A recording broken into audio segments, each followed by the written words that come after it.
আমাদের জীবনে অনেক রকম ভালোবাসা কাজ করে ভিন্ন ভিন্ন মানুষের জন্য।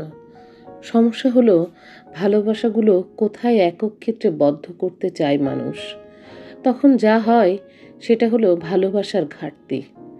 মা বাবার প্রতি ভালোবাসা, ভাই বোনের প্রতি ভালোবাসা, বা স্ত্রীর প্রতি ভালোবাসা, বা ধরেন সন্তানের প্রতি ভালোবাসা, সবগুলোর আলাদা আলাদা ক্ষেত্র থাকে। একক ভালোবাসায় অন্যের মনে কষ্ট তৈরি করে।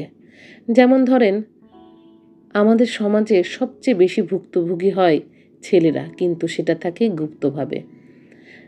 ছেলেদের ক্ষেত্রে ট্রায়াঙ্গেল ঝামেলা কাজ করে।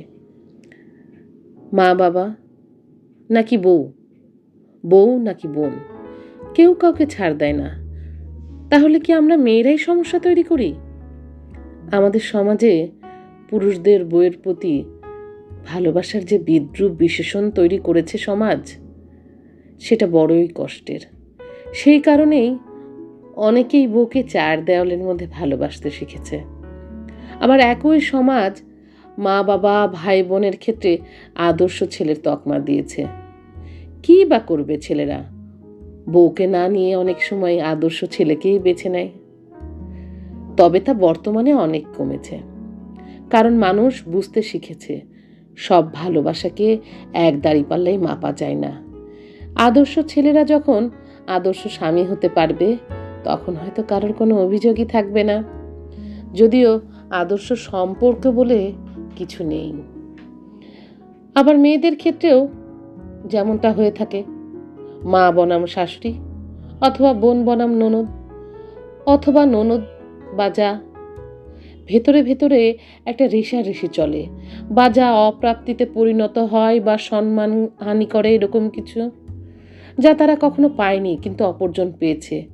কেন সে পেল, কেন অন্যজন সেটা দেখলো না, কেনই বা তার সাথে এরকম হলো, এসব চিন্তায় মেয়েদের মধ্যে একটা রেষারেষি কাজ করে। ধরেন, বউ চিন্তা করে কেন তার যার সাথে ভালো আচরণ হচ্ছে আমার সাথে হচ্ছে না, বা তার ননদ যেটা পাচ্ছে আমি কেন পাচ্ছি না, আমাকে না তো সে তার মেয়ের মতোই দেখে, আমি বা তাকে মার মতো দেখি।